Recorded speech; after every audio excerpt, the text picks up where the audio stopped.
Hi friends, welcome to Nithishwar. இன்னைக்கு நித்திஷ்ஜியோட 10th exam first நாள். அவள் வந்து காலையிலே ஸ்கூல் விட்டு வந்தாச்சு. காலையில் வந்து 9 o'clock விட்டுட்டு ஒரு மணிக்கு மேலே வந்து அழைச்சிட்டு போங்கன்னு சொல்லிட்டாங்க. வெயில் வேற பிச்சு அடிக்குது. 100 டிகிரிக்கு மேலே போயிட்டுருக்கும் போல இருக்க. ரொம்ப கடுமையாக இருக்குது. ஏற்கனவே அவளுக்கு கொஞ்சம் சளி காய்ச்சல் இருமல் இருக்குது. டேப்லெட்ஸ் கொடுத்து தான் அனுப்பிச்சிருக்கேன். எல்லாருக்கும் வர்ற மாதிரி எக்ஸாம் ஃபீவராக என்னன்னு தெரியல. அவளுக்கு 2-3 நாளாவே ஒரு மாதிரி இருக்குது. ஏன்னா முன்னெல்லாம் வந்து எக்ஸாம் டைம்னா அவள் வந்து எக்ஸாமுக்கு போகவே மாட்டா. ஏன்னா அவளுக்கு புரியும், ஓரளவுக்கு எல்லாம் எழுதுறாங்க, நம்ம எழுதலை அப்படிங்கிற மாதிரி அவள் ஃபீல் பண்ணுவாள். இப்போ நல்லாவே விவரம் தெரிஞ்சதுனால அவளுக்கு வந்து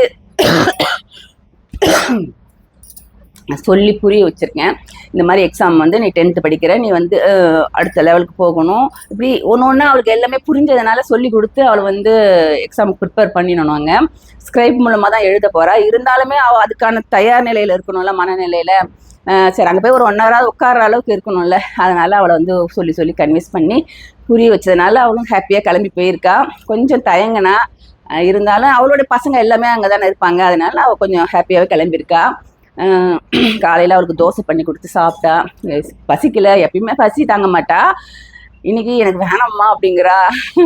கொஞ்சம் எனக்கு ஷாக்கியாக தான் இருந்தது. என்ன மற்ற பிள்ளைங்க தான் சொல்லும், இந்த அம்மா கொஞ்சம் ஸ்பெஷல் ஆச்சு, இவங்களுக்கு அந்த ஃபீல்லாம் வந்துருச்சா அப்படிங்கிற மாதிரி எனக்கு தோணுச்சு. பிரியாவுக்கு எக்ஸாம் நேற்றோட முடிஞ்சிருச்சு. ஆனாலும் அவளுக்கு வந்து இன்னைக்கு வந்து ஸ்கூல் வந்து வச்சுருக்காங்க. 12th வந்து ஸ்டார்ட் பண்ண போகிறாங்களாம். ரொம்ப வந்து மாறி இக்கட்டான சூழ்நிலை. இவ்வளோ போய் காலைல ஸ்கூலில் விட்டுட்டு வரணும், அதுக்கப்புறம் சமையல் பண்ணணும், மறுபடியும் அவளை அழைச்சிட்டு வரணும், அப்புறம் அவளை போய் கூப்பிட்டுட்டு வரணும். இப்படி பல டென்ஷனான வேலைகள் இன்னைக்கு. இதுக்கு நடுவில் வந்து சூப்பராக இன்னைக்கு சமையல் என்னன்னு பார்க்கலாமா? இன்னைக்கு வந்து சமையல் வந்து எங்கள் வீட்டிலே காய்ச்ச சுண்டைக்காய் போட்டு ஒரு சாம்பார் வச்சுட்டேன். பச்சை சுண்டைக்காய் போட்டு செஞ்சால் உடம்புக்கு ரொம்ப நல்லது. வாரத்துக்கு ஒரு தடையாக சேர்க்கணும். எங்கள் வீட்டில் நிறைய காய்ச்சிட்டு இருக்கிறதுனால நான் வந்து அடிக்கடி செய்வேன். அடுத்தது வாழைக்காய் வந்து ஃப்ரை பண்ணியாச்சு. தேங்காய் போடலை, வேணா காரக்கறி மாதிரி பண்ணியிருக்கு. அப்புறம் சாதம் குக்கரில் வச்சிட்டேன். இன்னொன்று வந்து அவரைக்காய் கூட்டு அரைச்சி ஊற்றி கூட்டு பண்ணியாச்சு. இதுதான் இன்னைக்கு சமையல். சிம்பிளாக பண்ணியாச்சு. நம்ம வந்து ரொம்ப சிறப்பாக கொண்டாடணும் அப்படின்னா எதை கொண்டாடணும்னு பார்த்தீங்கன்னா நம்மளோட குழந்தைங்களோட வளர்ச்சியை தான். இந்த வளர்ச்சி எப்படி அப்படின்னு பார்த்தீங்கன்னா, அவங்க வைக்கிற ஒவ்வொரு அடியுமே நம்ம வந்து என்கரேஜ் பண்ணணும். அவங்க வைக்கிற ஒவ்வொரு அடியும் என்கரேஜ் பண்ணும்போது அவங்க வந்து ரொம்ப ஹாப்பியாக ஃபீல் பண்ணுவாங்க. இன்னொன்று என்னன்னு பார்த்தீங்கன்னா வந்து, நம்ம எந்த குழந்தையுமே வந்து கம்பேர் பண்ணக்கூடாது.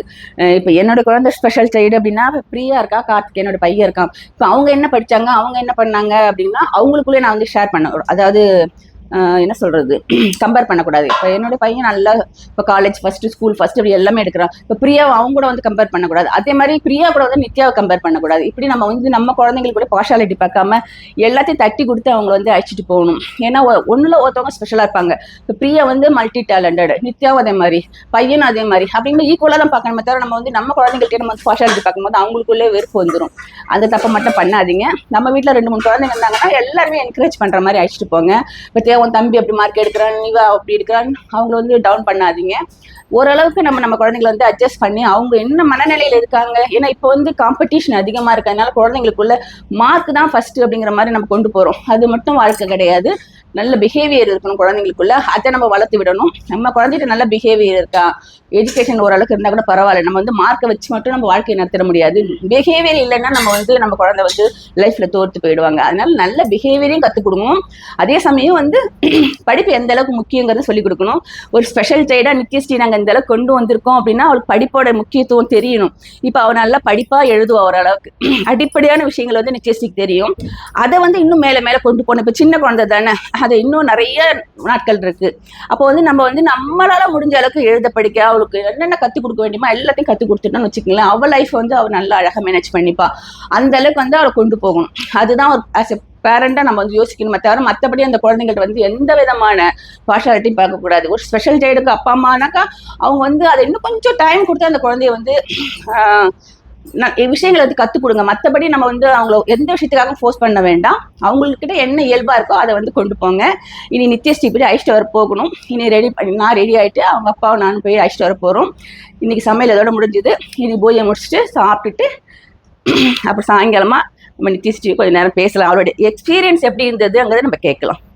வாங்க வாங்க செல்ல குட்டி வாங்க வாங்க. எக்ஸாம் எழுதுனீங்களா? அப்பா வெற்றியோட வராப்பா, வெற்றி திருமகள். வெயில் கொளுத்துது பிள்ளைக்கு. அப்பா அப்பா வெயில பாருங்க, என்ன வெயில். வா உள்ள வசிக்கிறேன் வா. என்ன சொன்னாங்க டீச்சர்? டீச்சர் என்ன சொன்னாங்க? சரி கைட்டிட்டு வா உள்ள வா. அப்பா சமத்து குட்டி பாருங்க. அந்தவனே செப்பலை கட்டிட்டு குட் கேர்ள். தங்க மகளே, என்ன சொன்னாங்க டீச்சர்? என்னம்மா சொன்னாங்க? ஆமாம், கொஸ்டின் பேப்பர்லாம் கொடுத்தாங்களா? அப்பா இது என்னது? இது என்ன பேப்பர்? இல்லை, கொஸ்டின் பேப்பரில் என்னது? ஃபர்ஸ்ட் என்ன எக்ஸாம்? இல்லை, என்னது? தமிழ். சரி மூஞ்சி அலம்பிட்டு வா, சாப்பிடலாம். என்ன சாப்பிட்டு அப்புறம் பேசுவோம். சரி, எக்ஸாம் எப்படி எழுதுனேன்?